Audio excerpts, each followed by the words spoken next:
Hello good morning student. देखो, आज हम बात करेंगे वो कल हमने चैप्टर स्टार्ट किया था डायरेक्शन कोसाइन एंड प्रोजेक्शन। तो वहां पर उसकी डेफिनेशंस पे बात कर ली थी। एक्सरसाइज पर आज हम बात करेंगे। तो एक्सरसाइज में मैंने पहले लिया है क्वेश्चन नंबर 4। तो यहाँ पे ये है find the direction cosine L M N of two lines which are connected the relation. एक रिलेशन से दो लाइन कनेक्ट है, L plus M plus N बराबर 0। दूसरी है यहाँ पर M N minus two N L minus two L M बराबर 0। ये क्वेश्चन नंबर 4 है, ये ज्यादा बार आया तो इसलिए मैंने क्वेश्चन नंबर 4 लिया है। दूसरा इसी के जैसा है क्वेश्चन नंबर 3, वो भी सेम है, बस वहां पे इक्वेशंस को जो लाइंस हैं वो चेंजेस हैं। जो प्रोसीजर इसका है वही उसका प्रोसीजर होगा। तो करते हैं सॉल्यूशन। देखो यहाँ पर हमारे पास जो गिवन है उनको हम पहले कोई नाम दे देते हैं। L plus M plus N बराबर 0। हमें निकालना है direction cosine M N minus के 2 एन एल माइनस के 2 एल एम बराबर 0। तो यहाँ पे क्या करो, देखो इक्वेशन 1 और इक्वेशन 2 से किसी भी एक को एलिमिनेट कर लो। एक को मतलब एल को या एम को या एन को। मैं क्या करता हूं यहाँ पे बाय 1 से एल की वैल्यू निकाल लेता हूं। तो एल बराबर निकलेगा माइनस के एम और माइनस के एन। इसे डाल दो इक्वेशन नंबर 3। यूज कर दोगे इसमें यूजिंग इन 2 में। जैसे 2 में यूज करूंगा तो एम एन माइनस के 2 एन माइनस के एम माइनस के N minus 2 M minus M minus के एन बराबर 0। यहां से एल एलिमिनेट हो गया तो एम एन माइनस प्लस हो जाएगा 2 एम एन प्लस के 2 एन स्क्वायर प्लस के 2 एम स्क्वायर प्लस के 2 एम एन बराबर 0।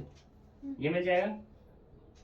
तो यहां से देखना कितना आ जाएगा, 2 2 और 1 कितना मिला मुझे 5 M N plus 2 N square plus 2 M square बराबर 0। तो यहाँ पे ये मिला। अब मुझे इसके फैक्टर करने हैं बस। और फैक्टर करने के हमारे पास 2 तरीके हैं। 2 तरीके क्या, या तो m को कोई वेरिएबल की तरह ट्रीट कर लो या n को वेरिएबल की तरह ट्रीट कर लो। या तुम और कैसे कर सकते हो, जैसे यहाँ पे लिखा 2m स्क्वायर प्लस ये 5m है। इसको मैं जब m को वेरिएबल की तरह ट्रीट करेंगे तो ये कांस्टेंट मानना पड़ेगा, यानी कि ये हो गया 5mn और प्लस के कितना 2n स्क्वायर बराबर 0। तो यहाँ पे कितना लिखा 2n स्क्वायर लिखा, 2 2 4 हो जाएगा, यानी कि 4n स्क्वायर हो जाएगा।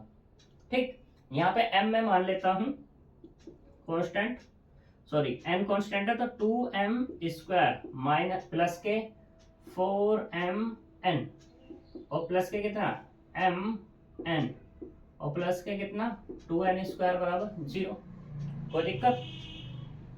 इसमें से क्या कॉमन, 2m कॉमन, तो m प्लस n मिला। यहां से क्या कॉमन, n कॉमन, तो यहां से भी क्या मिला 2m plus, sorry m common तो हो गया, यहां से n कॉमन हुआ था, m प्लस 2n बराबर 0। पूरे से यहां से भी 2 बचेगा, तो क्या मिला पूरे से m प्लस 2n और यहां से n प्लस 2m बराबर कितना 0 आ गया। तो अब हमारे पास 2 फैक्टर हुए, m प्लस 2n बराबर 0 एंड दूसरा कितना n प्लस 2m बराबर 0। इसे डाल दो 4। ठीक है,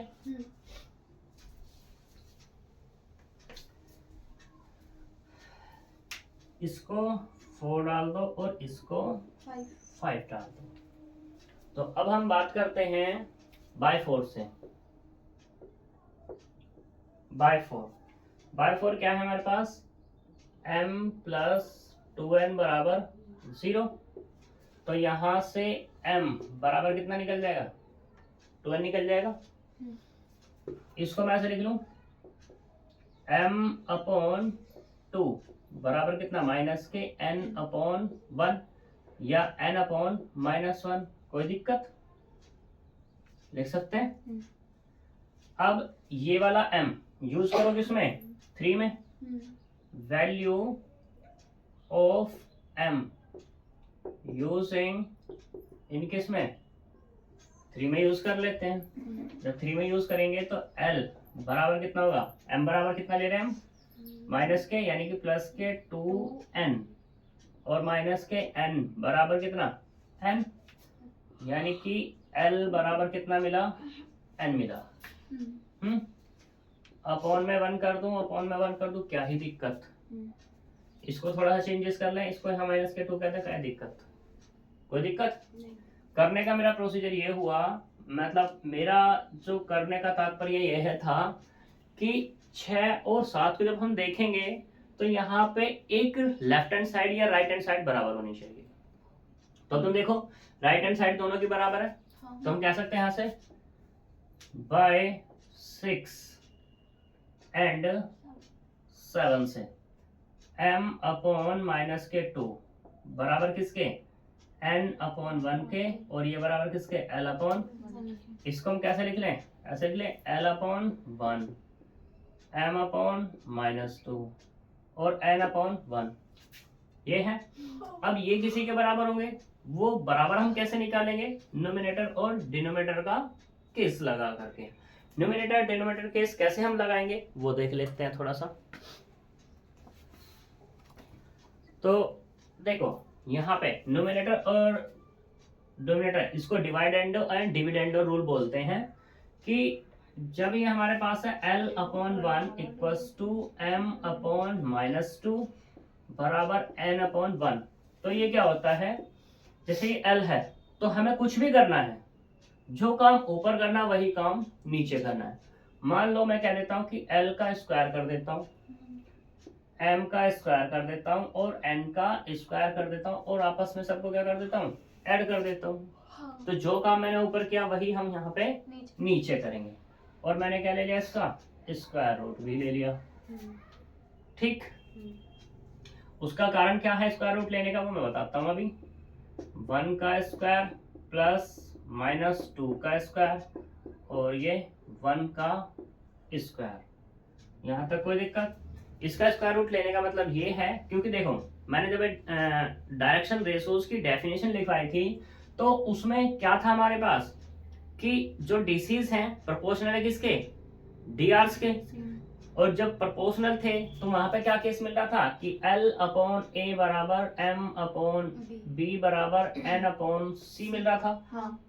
ये मिल रहा था ना। हाँ। और हम डीसीज का मैंने तुम्हें फॉर्मूला लिखाया था कि अगर हमें L निकालना है तो L बराबर कितना होगा, ये होगा A upon square root of A square plus B square plus C square. उसको मुझे कनेक्ट करना है यहाँ पर ला करके। L square M square N square कितना हो गया, 1, ये तो 1 हो गया, क्या ही दिक्कत है। और ये कितना है, रूट 6, सही। तो अब यहाँ पर L upon 1 equals to M upon minus 2 बराबर N अपॉन 1 बराबर कितना मिला, 1 अपॉन रूट 6 मिल गया। तो ऐसे ही यहाँ पे L बराबर कितना मिल जाएगा, इसको एक साथ चला जाएगा, L अपॉन 1 बराबर 1 upon root 6, m upon minus के 2 बराबर 1 अपॉन रूट 6 और n अपॉन 1 बराबर 1 अपॉन रूट 6। क्या ही दिक्कत है। तो l बराबर कितना मिला, 1 अपॉन रूट 6, m बराबर कितना मिला, माइनस के 2 अपॉन रूट 6, n बराबर कितना मिला, 1 अपॉन रूट 6। ये किससे आया, बाय 4 से। सिमिलरली केस करेंगे हम किसके लिए, 5 के लिए। कॉपी करो।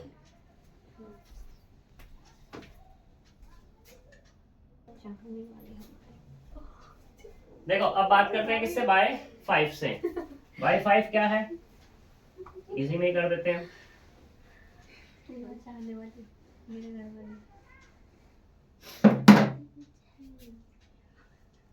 बाय 5 क्या है, n बराबर माइनस के 2m मिलेगा यहाँ से, इसको भी सेम प्रोसीजर पे।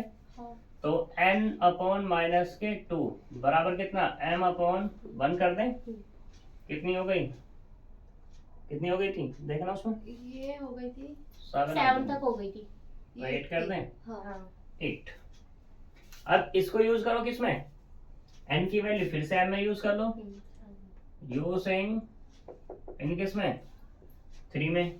तो यहां से l बराबर कितना मिलेगा, माइनस के m तो एज इट इज रहने वाला है, माइनस के m तो एज n की वैल्यू रखनी है, यानी कि प्लस के 2m बराबर कितना m। तो यहां से मिला अपने को l अपॉन 1 बराबर m अपॉन 1, तो ये कितनी 9 बाय 8 एंड 9 से। देख लेना इक्वेशन ऊपर नीचे हो सकती है इक्वेशन नंबर। तो यहां से क्या हो जाएगा, l अपॉन 1 बराबर m अपॉन 1 बराबर n अपॉन माइनस के 2। फिर से सेम प्रोसीजर, l का स्क्वायर प्लस m का स्क्वायर प्लस n का स्क्वायर, उसका स्क्वायर रूट अपॉन में कितना l का स्क्वायर m का स्क्वायर n का स्क्वायर, यानी कि किसका 1 का स्क्वायर 1 का स्क्वायर माइनस 2 का square equal to 1 upon root 6। फिर से सेम प्रोसीजर, यानी कि l अपॉन 1 बराबर 1 अपॉन रूट 6, m अपॉन 1 बराबर 1 upon root 6, n upon minus के 2 1 अपॉन रूट 6। तो यहाँ से कितना मिला, l बराबर 1 अपॉन रूट 6, m बराबर भी 1 अपॉन रूट 6, n बराबर कितना मिला 2 अपॉन रूट 6। ये तुम्हारे क्या हो जाएंगे, डीसीज हो जाएंगे। ठीक है, ऐसे ही तुम्हारा क्वेश्चन नंबर कौन सा है, 3 है। ठीक है जी, डिक्टो है।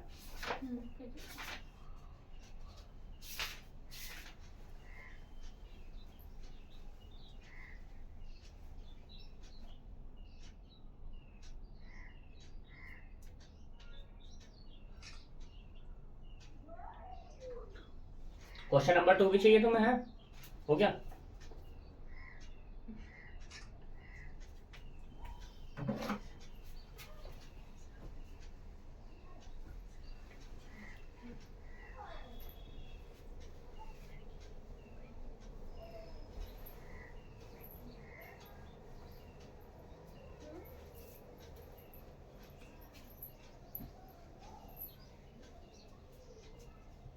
देखो क्वेश्चन नंबर 2 क्या है, क्वेश्चन नंबर 2 कहता है फाइंड द डायरेक्शन कोसाइन, यानी कि हमें क्या करने हैं, डीसीज निकालने हैं of the line which equally inclined to the axis.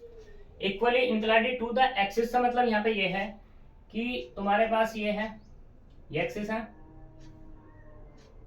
X Y और जेड। तो तीनों में से किसी भी एक्सिस से मैं बात कर लूं तो वो इक्वल है।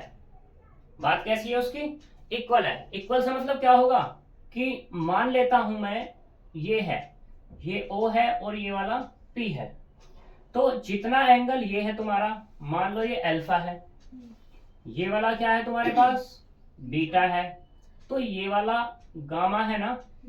ठीक, तो इक्वल एंगल, इक्वालिटी का मतलब यहाँ पे ये है, इक्वली इंक्लाइडेड का मतलब सिंस क्या देते हैं वहां यहाँ पर कि सिंस एंगल क्या है हमारे पास, एंगल है हमारा इक्वली इंक्लाइडेड, या सिंस इक्वली इंक्लाइडेड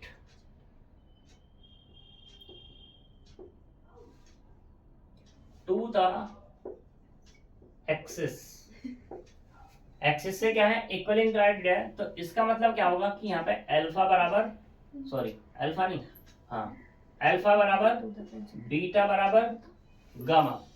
जब ये अल्फा बीटा गामा तीनों के तीनों आपस में बराबर हो गए, तो एल बराबर कितना है कोस अल्फा, एम बराबर कितना है एन बराबर कितना है कोस गामा है, और ये अल्फा बीटा गामा सारे के सारे सेम है। तो इसका मतलब क्या है, एल बराबर m बराबर n बराबर किसी को किसी के बराबर कह दूं, कह सकते हैं। तो वी नो दैट, क्या जानते हो तुम कि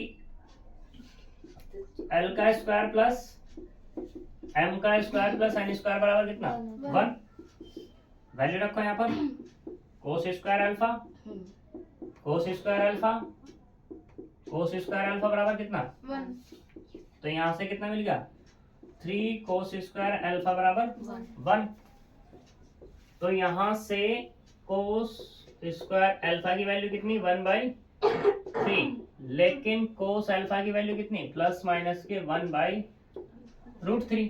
तो अल्फा आ गया, तो इसका मतलब क्या हो गया, एल बराबर प्लस माइनस 1/√3, एम बराबर भी कितना, प्लस माइनस 1/√3, एन बराबर भी कितना, प्लस माइनस 1/√3। ठीक, इतना कोई एक्सिस के बारे में बात की है। Find the direction cosine of a line which equally inclined to the axis, बस एक्सिस के बारे में बात कर रहा है। ठीक है, अब अगर इसमें क्योंकि प्लस माइनस आ गए, अब मैं बात करूं direction cosine DCs of the positive quadrant, positive octant की अगर मैं बात करूं तो पॉजिटिव ऑक्टेंट में क्या डिसिस मिलेंगे, बताओ। ये तो मिलेंगे 1/√3, 1/√3 और 1 सारे के सारे पॉजिटिव ही मिलेंगे मुझे, कोई दिक्कत। और कौन सा है, 6 है। 6 में क्या कहता है, 5 नहीं, 6 क्वेश्चन दिखाना जरा, 6 क्या है, मेरे पास नहीं है 6।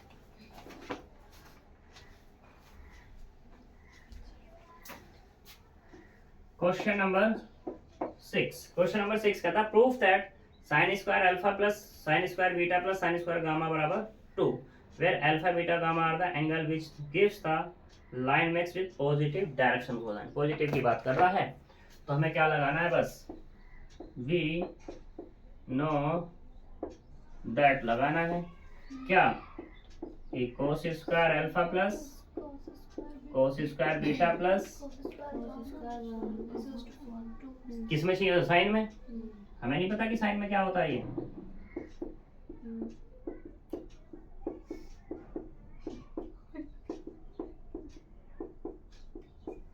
तो होता है। तीनों को उठाकर उधर ले आओ, 1 को इधर ले आओ, चाहो तो कैंसिल आउट कर दो। तो यहाँ से कितना मिला, 2 = 2 sign square alpha sign square beta, और ये हैंस प्रूफ। क्या ही दिक्कत है, खत्म, एक्सरसाइज भी खत्म। ठीक है, शुरू होने के बाद खत्म हो गई, शुरू होने से पहले खत्म हो गई। चलो हम तो ऐसा मान लेंगे। ठीक है, तो अब टेस्ट पे बात कर लें। चलो।